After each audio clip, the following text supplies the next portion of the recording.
aujourd'hui, je vais m'occuper d'un ampli Blast. Alors la marque c'est Blast Pro Audio System. La référence c'est AV6654. Alors c'est un 4 sorties et il fait 4 x 130 watts. Bon, alors ce côté là, on peut choisir 2, 3, 4 et de ce côté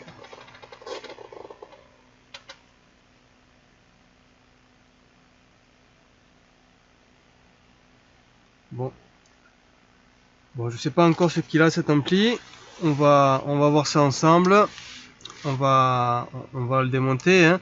Donc il y a des réglages ici, c'est sous verre, enfin sous verre c'est du plastique, mais voilà, il y a les réglages cachés et il y a aussi un espace qu'on peut ouvrir là avec un ventilateur dessous. Alors je sais pas si pourquoi c'est fait, pourquoi l'ouvrir, enfin, bon je sais pas. Bon, nous on va le démonter, on va voir ce qu'il peut avoir cet ampli. Donc alors voilà l'intérieur de notre ampli. Alors voyons un petit peu.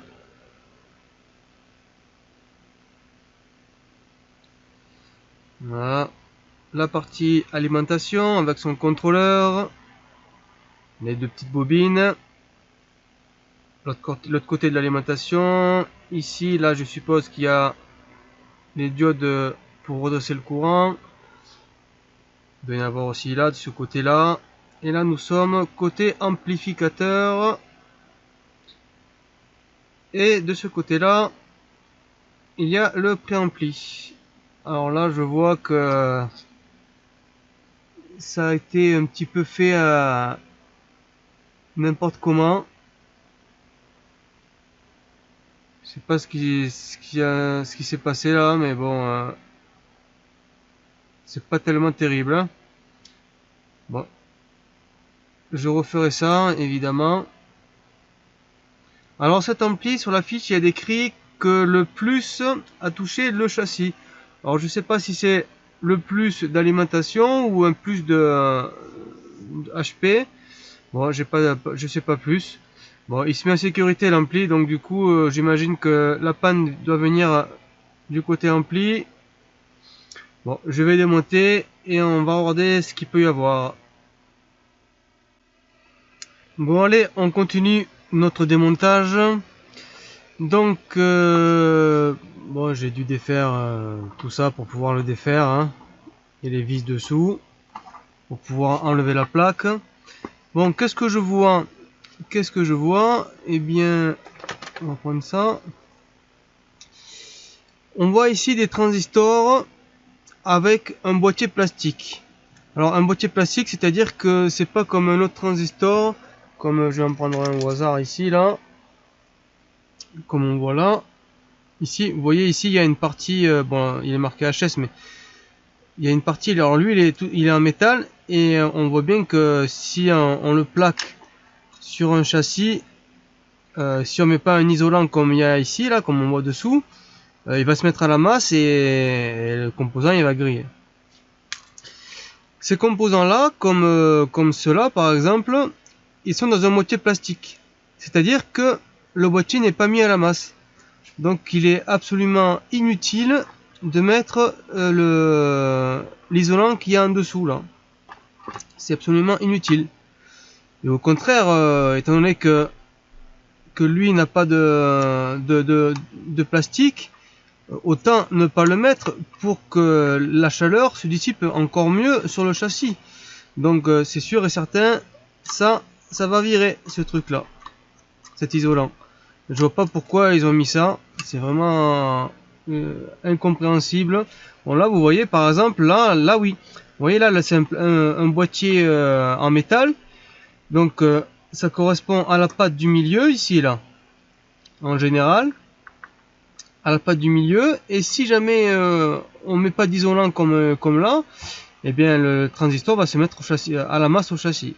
À la rigueur la peinture peut peut-être un petit peu aider, mais bon il vaut mieux pas s'y risquer avec la peinture. Donc il se faut la masse et le transistor il grille, hein, forcément. Mais là, si vous voyez, c'est du plastique. Il est donc ça complètement inutile. Je vais le sortir, l'ampli. Je vais vous montrer comment c'est dessous. Alors on va y aller doucement parce que j'ai qu'une seule main, c'est pas évident. Donc vous voyez, là, c'est que du plastique. Il n'y a pas de possibilité de mise à la masse.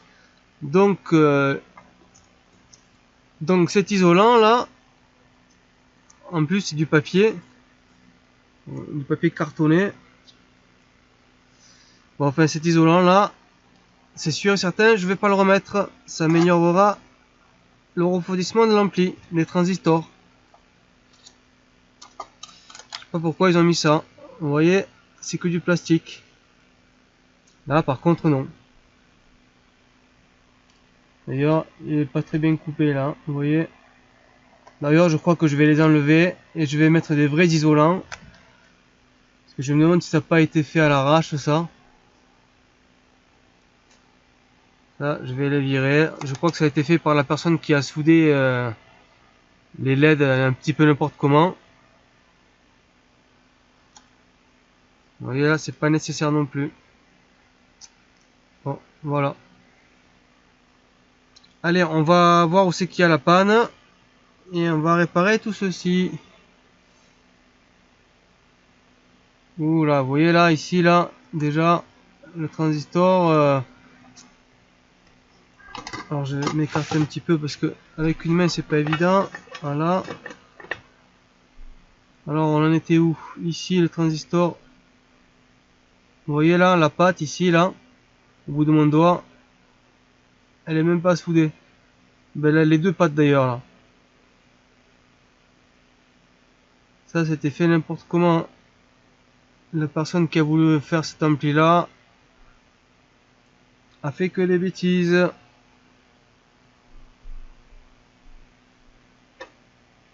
Bon là je vois que ça bouge aussi hein, d'ailleurs.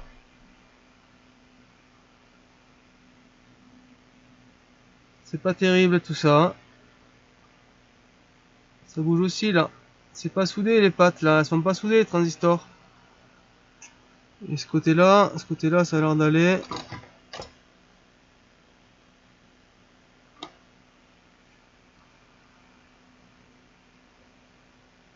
Bon, vous voyez là aussi c'est pareil hein. La patte elle bouge là, celle-là ici là, hop, celle-là, ici elle bouge là. Ça veut dire que c'est mal soudé ça. Il va falloir refaire tout ça. Bon, allez, j'y vais de ce pas. Je vais commencer à chercher la panne et à réparer tout ça.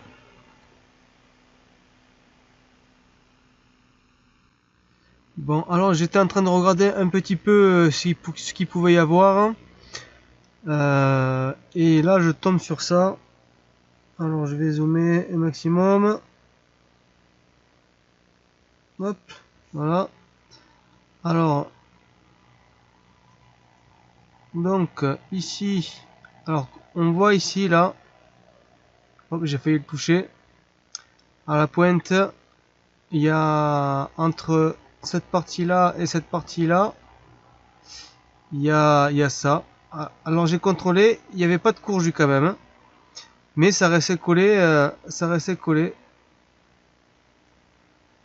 Bon, ça évidemment, si il était resté là, ça aurait pu faire des dégâts. Bon, j'espère que j'aurai pas d'autres surprises cachées.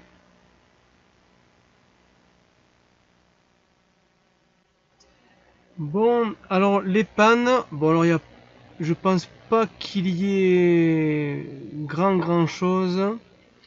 Alors il y a les deux là, donc il y a celui-là qui était ici là, celui-là et celui-là à remplacer. J'ai regardé derrière, je pense pas qu'il y ait quelque chose, hein. Bon, je peux avoir loupé quelque chose, mais je pense qu'il y a rien d'autre. Je pense qu'il y a rien d'autre. Voilà, donc je vais mettre 2,9 et puis voilà, et on va faire un premier test. Je pense qu'il va fonctionner. Ça, je crois qu'il n'y a rien d'autre.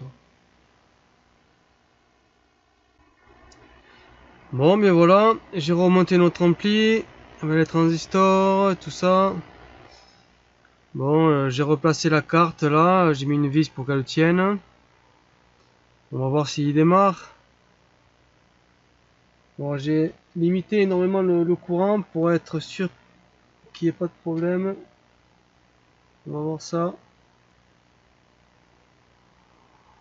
Bon, le ventilateur se met à tourner, la LED verte, il tire un peu moins d'un ampère. Bon, ça a l'air bon. Bon. Alors bon, maintenant je vais mettre les RCA sur les Y là qui sont mis. Et on va voir s'il fait du son. Sur les 4 sorties qui sont là.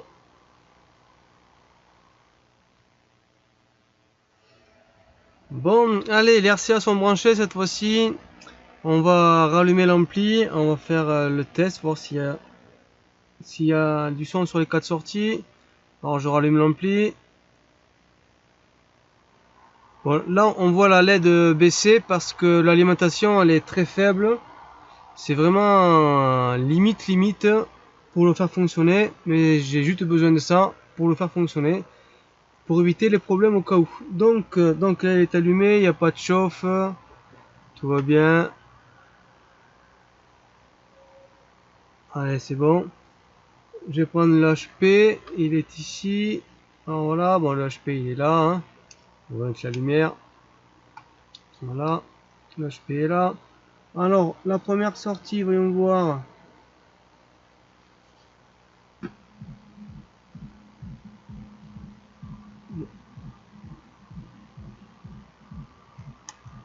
Il y a du son, mais il a l'air d'être filtré.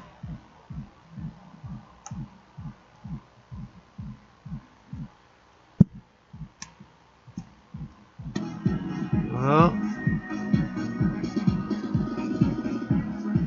Bon, ce côté il marche. Hein.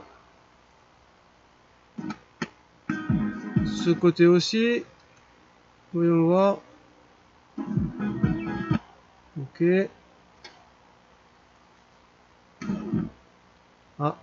Marche pas. Ou très très mal.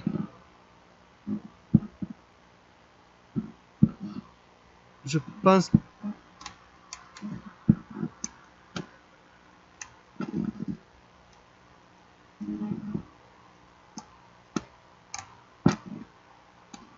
Je pense que les interrupteurs sont complètement.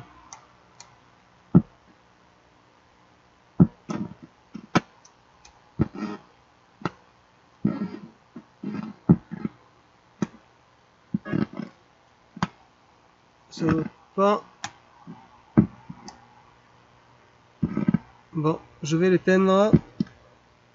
Je vais donner un coup de nettoyage sur et peut-être même lui aussi d'ailleurs, sur les interrupteurs et on va voir si ça fait mieux.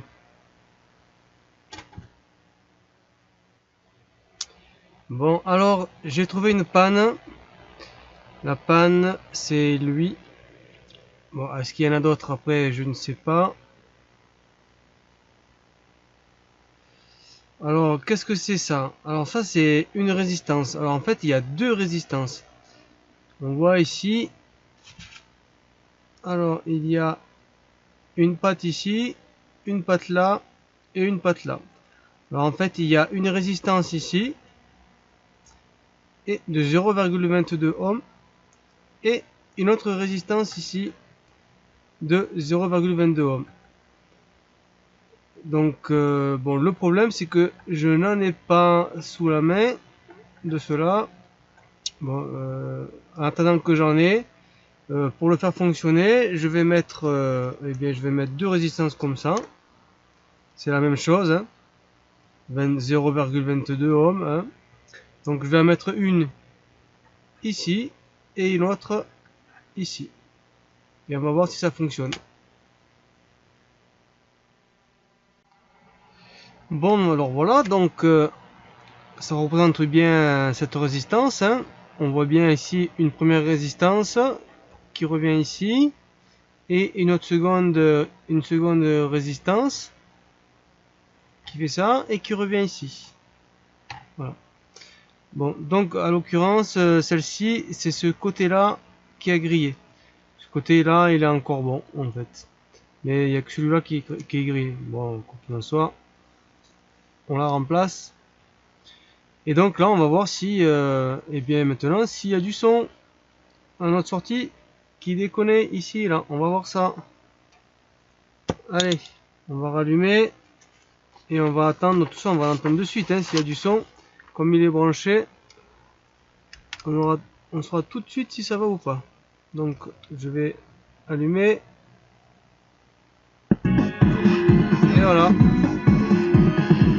Et là, on entend bien le son. On refait celle-là pour voir. Alors ça c'est l'autre côté, le gain est plus fort. Ça c'est le côté dont une déconne.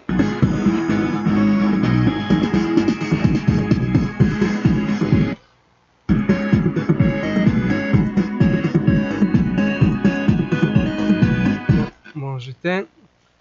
Bon, ben voilà, notre ampli refonctionne. Bon, j'attends de recevoir la résistance qui va bien. Et en attendant, je vais refaire ça là. Je ne peux pas laisser ça comme ça, hein. C'est pas possible. Hein.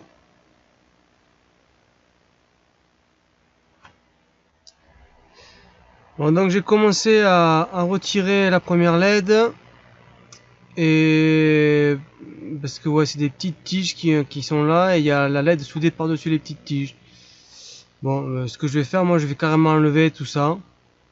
Hein, comme j'ai fait là, celle-là, vous voyez. Et je vais mettre des LED toutes neuves et au moins je vais pas m'amuser à faire du bricolage. Je vais les remplacer et ça sera beaucoup mieux comme ça. Allez, donc j'ai remplacé nos deux LED. J'ai mis de la graine rétractable pour faire les choses quand même bien, pour le mieux. Donc je me suis rendu compte d'ailleurs en les dessoudant et en les ressoudant que celle-ci était montée à l'envers.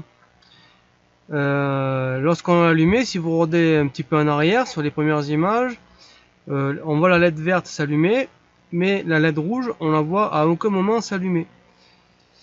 Et là, à mon avis, maintenant que je l'ai mis à l'endroit, à mon avis, on va certainement la voir s'allumer. Donc on va faire le test ensemble. Je vais mettre la musique.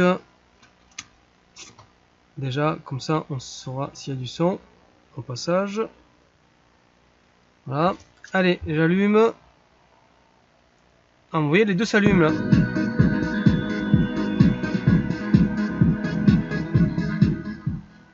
Donc, on a bien vu les deux LED s'allumer cette fois-ci.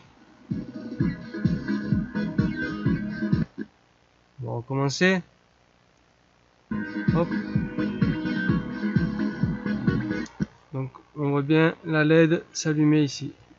Bon, voilà, c'est tout bon. Plus qu'à remplacer cette résistance là.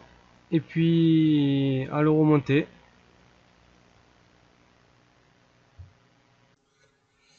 Bon, et bien voilà, donc je vais remplacer donc mes deux résistances provisoires par une similaire. Et voilà, donc je monte ça et je vais remonter l'ampli. Allez, bon, mais je l'ai remonté l'ampli, tout est remonté, je l'ai branché. Voilà, donc on va l'allumer. Alors les LED elles sont ici. Alors je mets le courant. Voilà. J'allume l'ampli. Voilà. Allez, je vais mettre play pour mettre le son.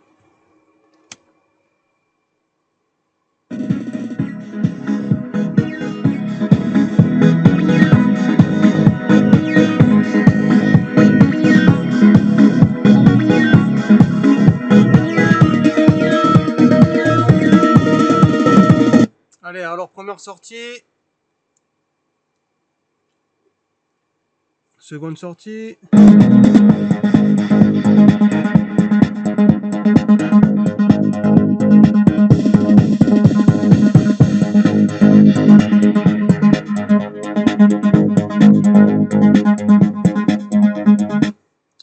Allez, la troisième sortie.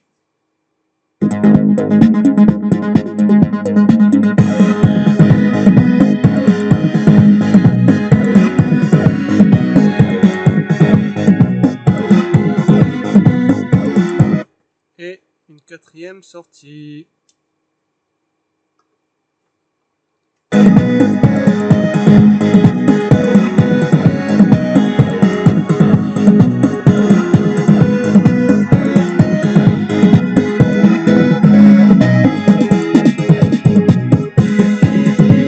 Maintenant, on va faire un bridgé.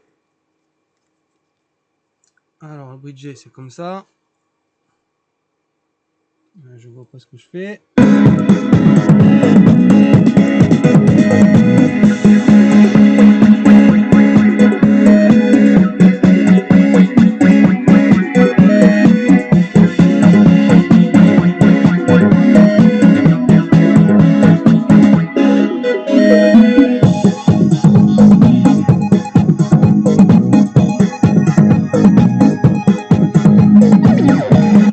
Allez, là. Et l'autre côté bridgé, c'est ça.